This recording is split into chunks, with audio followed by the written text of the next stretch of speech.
Let's get the biggest event last week was the European Union, which is currently in pursuit of a new, robust economic business and trade and investment alliance with the African continent. Now, with the extinction of the old traditional trade routes hundreds of years ago, Europe has seen its African territories being lured away by China and Russia. Now, the EU is appealing to Africa not to be enticed by the new parables of China and Russia, while preaching a new form of equal partnership with the continent. That was the whole essence of last week's grand EU-Africa summit held in Brussels with Africa's heads of state and big institutions such as the AfDB, including business leaders as well as policy makers. So Africa right now is at a crossroads, and joining me to discuss how Africa should respond to the latest EU economic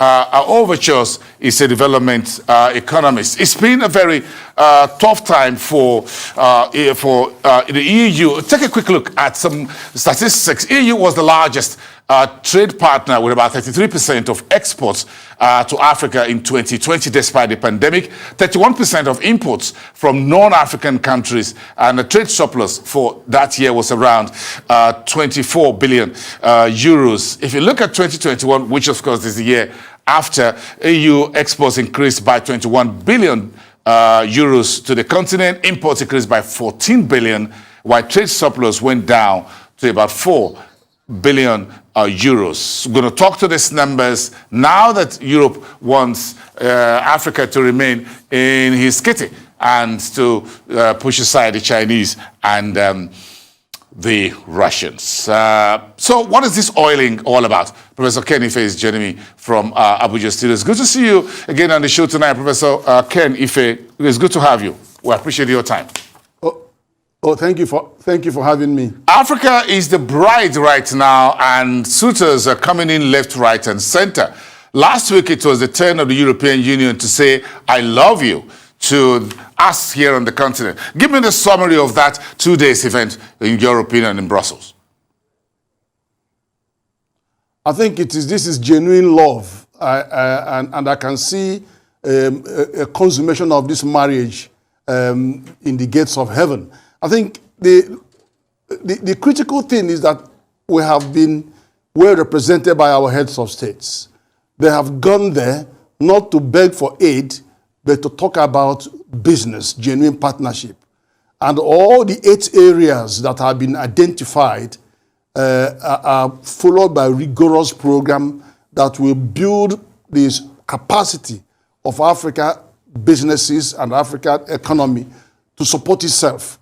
And in a way, I mean, I can't glorify the fact that we have COVID, but I can say that COVID actually has provided an opportunity for us to sit down, and the EU is saying to us, we're going to work with you on Africa health sovereignty.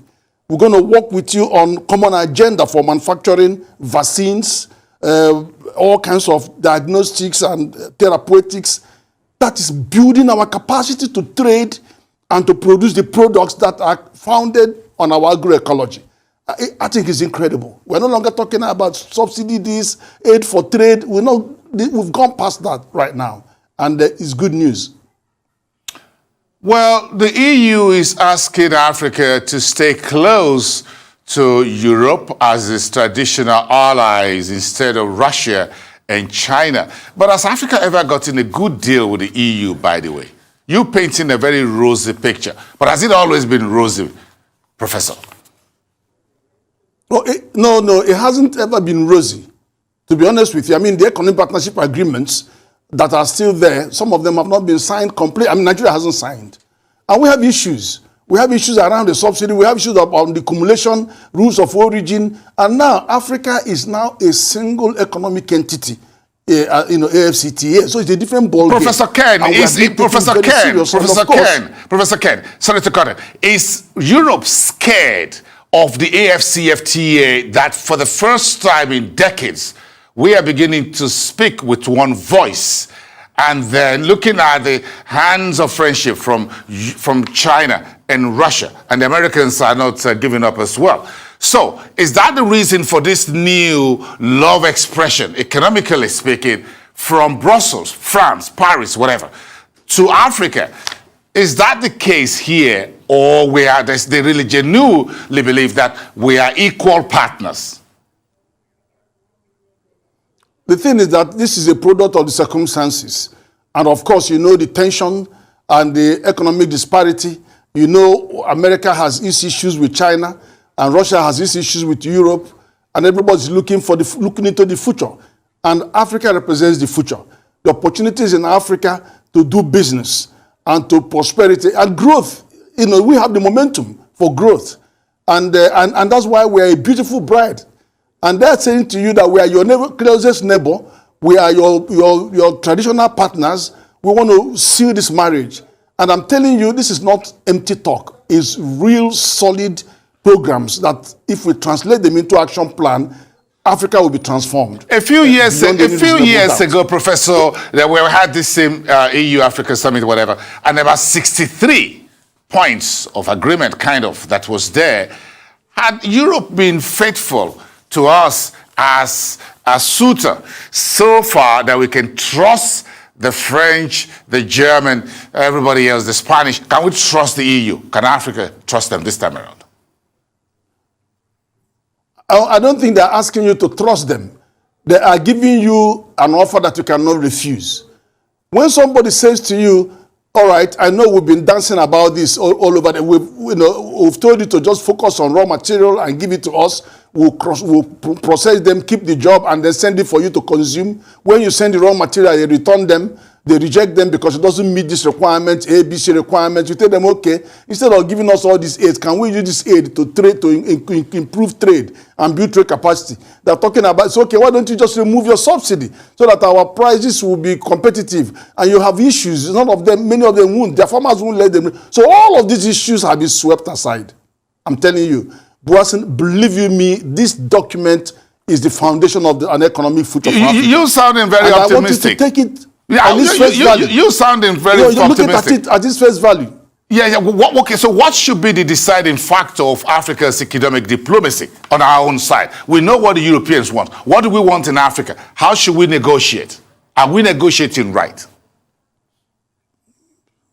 We are negotiating right because there was a good preparation for this meeting, and the outcome justify the optimism. I've talked about the first one. Now, the second one is the debt sustainability. We're not asking them forgive all our debts. No, we're saying to them, support the debt service suspension, which they say they're supporting. We're asking them, can we have some of your SDR, the special drawing right, or the IMF special drawing right, and bring them in to support 100 billion liquidity? Yes, we are coming to meet you there. How about some country? Everything we ask for, just to, take off the heat. They are agreeing with us. Then we come to combating the illicit transfer. Africa loses $84 billion every year on illicit transfer. And they're saying to us, look, it is as much a problem for us as it is for you. For Africa, we are losing 84 billion. For the developed world, they are using almost 250 billion. Most of their tax depend on corporate tax. And corporate tax is where you have all this issue of tax-based erosion. So they're concerned.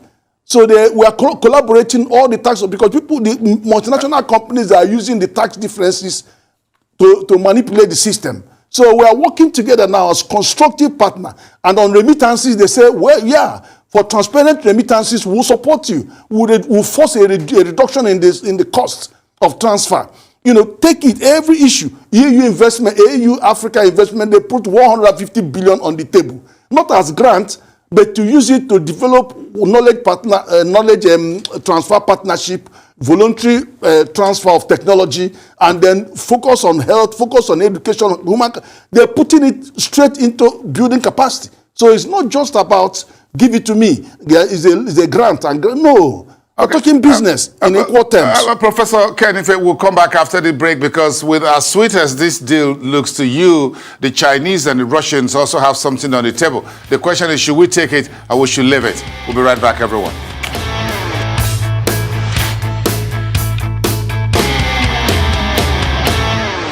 Okay, we're back. We're discussing the latest EU-Africa Business Summit last week. Who is who? were there. President, head of state, policymakers, the head of the FDB with his entire team, Dr. Akumi Adesina, and a whole lot more policymakers and business. All about the EU asking Africa not to go away, but to stay put as a traditional economic partner. As I said this time, it's an equal partnership. But the Chinese and Russians are also beckoning for Africa, bringing billions of dollars, $23 billion thereabout, is what China has spent over the last few years on the African continent. So I'm asking Professor Ken Ife, a development economist at our Abuja studios this evening, whether we should turn our back now on China. About $25 billion on the table. Should we tell the Chinese to go, or we should have a bit of every pie on the table? Oh, I think we should have every pie on the table. I don't think that these partnerships are mutually exclusive. They are mutually inclusive, so we shouldn't turn anybody away. And by the way, 150 billion is not all that we need. We need trillions of dollars of investment, so we should be open to whoever wants to work with us. You think we can manage? You think we can manage all these relationships? The Europeans, the Americans, the Chinese, the Russia, and the same African continent. You think it's in our best interest, Professor? No. Look, China came to us about 1995 and thereabout, around the 2000, and said, "Look, we are not a grant-giving country. We want to do business with you. We will buy raw materials from you at a fair price." And that fair price was what started the transformation of Africa economy, and we started growing rapidly. Now, last week, I didn't hear about those ideas that you should only supply us raw materials and we'll process them and send it. We need 80% of your market. We've gone past that. That's not what the language I was hearing last week. The language I'm hearing last week is that, oh, we've had you. We are now, look, let's use an example. 90 to 100% of all the raw materials, active pharmaceutical ingredients used by our pharmaceutical company are imported. And during COVID, India and Indonesia, they stopped supplying anything to us. So our pharmaceutical companies couldn't operate. And despite we didn't have COVID, we didn't have a vaccine, and they promised us 20% of our population will get vaccine. Now we are struggling. How many years down the line we still haven't got anything near what was promised? But here they're saying, don't hold my word for it. Even though I'm saying I'm going to give you 450 million, no. We will work with you. We will bring the technology we have. We will work with you on your own technology and do transfer and develop your own capacity to produce these vaccines, produce pharmaceuticals, and all the fund we need here. We have all the agroecology for everything that is needed to produce these things. They're now talking a completely different language. And that's why we should take it seriously. You're saying we should take every deal on the table, but again, there's a price to be paid at the end of the day. How do you think we will proceed with these deals? Will it be on a regional basis, on a country-by-country basis, or you think the African Union will negotiate it on behalf of the rest of us and begin to share it around the 55 countries on the continent? How will it work, practically speaking? No. In the end of the day, the African Union is just a facilitating agency, just like ECOWAS is a facilitating body. But in the end of the day, if you are going to build a road from Kenya through Nigeria to say Nigeria will be responsible for the component of that road that passes through Nigeria. So if there are 15 countries on the way, there will be 15 contracts. Each country will be responsible for the segment that passes through them. So that is it. There's no such thing as ECOWAS borrowing money and being and providing collateral for it. No. There's no such thing as African Union borrowing $10 billion to build this road, and they, as African Union Secretariat, will find collateral. No. It has to still be broken down to which component of this scheme passes through your country. So in the end of the day, it has to be still based to the country. So we still have to look at it on a case-by-case basis to see which one will fly. And then, of course, all these things that we have been worrying about, waiver of sovereign immunity in a Chinese contract and all of that, we now have a position where we can say no to this contract. We don't want this.